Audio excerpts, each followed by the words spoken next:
Halo Sobat Divisi Sejarah, Sederas Fuse. Tahukah Anda, pada saat Perang Vietnam, Uni Soviet sebagai sekutu Vietnam Utara juga mengirimkan tentaranya ke Vietnam. Tapi, di manakah tentara Soviet selama di Vietnam? Mengapa jarang sekali terlihat?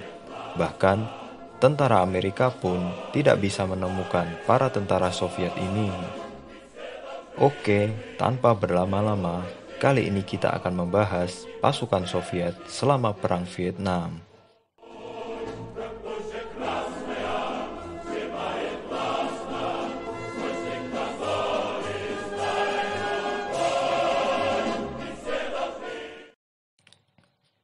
Saat Perang Vietnam pecah, Soviet tidak terlalu tertarik dengan sekutunya Vietnam Utara, karena Stalin sedang fokus dengan sekutu komunisnya di Eropa Timur. Di rezim berikutnya, Nikita Khrushchev masih belum berbuat banyak untuk mendukung Vietnam Utara. Di era Khrushchev ini, Soviet sedang fokus untuk membangun hubungan baik dengan dunia barat, dan hanya Republik Cina yang aktif memberikan bantuan persenjataan dan pasukan untuk membantu Vietnam Utara. Namun, semuanya berubah ketika Khrushchev digulingkan pada Oktober 1964. Penggantinya, Brezhnev dan Kosygin dengan tegas menegaskan akan memberikan bantuan senjata dan pasukan Soviet di Vietnam. Disinilah peran tentara Soviet di Vietnam dimulai. Sebenarnya pengiriman tentara Soviet ini sangat beresiko menimbulkan konflik terbuka dengan Amerika, bahkan bisa terjadi Perang Dunia Ketiga. Soviet sangat berhati-hati dalam mengirimkan senjata dan pasukannya ke Vietnam, karena tidak ingin merusak hubungan baik dengan Amerika dan dunia barat yang sudah dibangun. Senjata dan pasukan dikirim secara bertahap ke Vietnam Utara. Di akhir tahun 60-an, Soviet semakin dalam dan intens untuk membantu Vietnam Utara.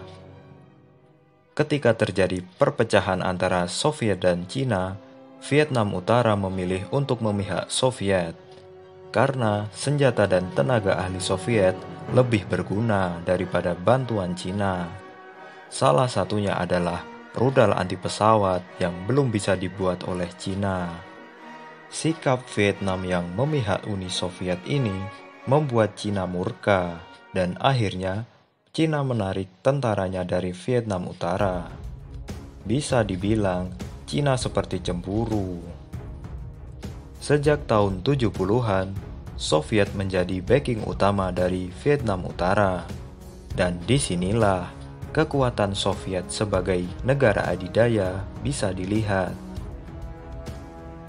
Dikutip dari website RBTH, Soviet telah mengirimkan beberapa senjata, di antaranya rudal anti pesawat S-75, 500 pesawat, 5.000 senjata anti pesawat, dan 2.000 tank, dan masih banyak lagi senjata yang dikirimkan oleh Soviet. Salah satunya adalah senapan legendaris AK-47. Nah, sekarang yang menjadi pertanyaan adalah, berapa jumlah tentara Soviet yang dikirim ke Vietnam Utara? Dan yang mengejutkan, Soviet hanya mengirim sekitar 3.000 tentaranya ke Vietnam. Inilah mengapa tentara Soviet di Vietnam tidak terlihat, apalagi sampai bertemu dengan tentara Amerika. Sejak awal, memang posisi Vietnam Utara dan Viet Cong lebih unggul. Jadi, Soviet tidak perlu bersusah payah mengirim banyak tentaranya seperti Amerika. Tentara yang dikirim Soviet bukan digunakan untuk bertempur di garis depan. Namun, tentara yang dikirim oleh Uni Soviet adalah para instruktur, ahli senjata, ahli mesin, dan para tentara yang tujuannya melatih dan membantu Vietnam di garis belakang. Bahkan, ada rumor yang mengatakan Spetsnaz juga dikirim untuk melatih pasukan khusus Vietnam. Bisa Anda lihat, Para tentara Soviet ini tidak menggunakan seragam. Mereka seperti turis asing yang sedang berlibur di pulau tropis. Di sisi lain, Soviet juga menghindari kontak dengan Amerika Serikat. Karena jika sampai tentara Soviet dan Amerika berhadapan, bisa jadi masalah besar. Meskipun tidak ikut bertempur di garis depan, namun setidaknya prajurit Soviet diduga telah berhasil menembak ratusan pesawat Amerika dengan rudal anti pesawat. Cukup epik bukan? Pesawat yang berhasil ditembak jatuh akan diperiksa dan diteliti oleh tentara Soviet untuk informasi tambahan mengenai kekuatan Amerika. Bisa dikatakan, Soviet lebih diuntungkan karena posisi Vietnam Utara dan Vietcong yang lebih kuat dan siap tempur. Sebaliknya, Amerika membela pihak Vietnam Selatan yang lebih lemah. Selama di Vietnam, Soviet berhasil menyembunyikan tentaranya dan mencegah kontak dengan Amerika. Ini sesuai dengan tujuan awal Soviet yang tidak ingin merusak hubungan dengan dunia Barat dan mencegah timbulnya konflik besar. Di sisi lain, pasukan Vietnam Utara dan Vietcong juga sadar dan berusaha melindungi para tentara Soviet agar tidak bertemu dengan tentara Amerika. Soviet tentunya punya tujuan lain dalam Perang Vietnam. Di antaranya, Soviet ingin mempertahankan kredibilitasnya sebagai negara adikuasa dan membangun kepercayaan di antara negara-negara komunis atas Soviet. Selain itu, Soviet mencoba mendekati negara-negara Asia Tenggara dan berusaha menyebarkan ideologinya.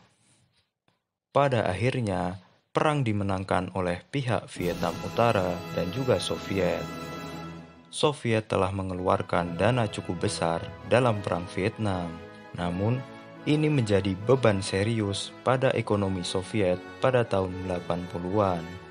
Beberapa pakar percaya bahwa bantuan Soviet ke Vietnam Utara yang jor-joran berkontribusi pada runtuhnya rezim Soviet.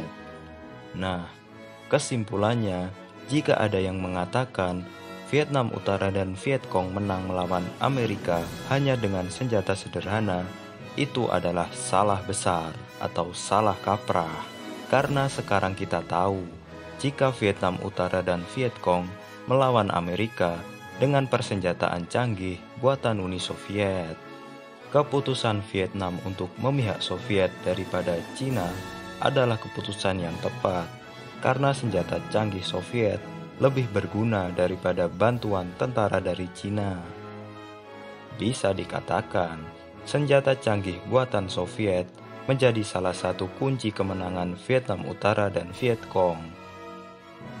Oke, sekian pembahasan dari kami. Semoga bermanfaat.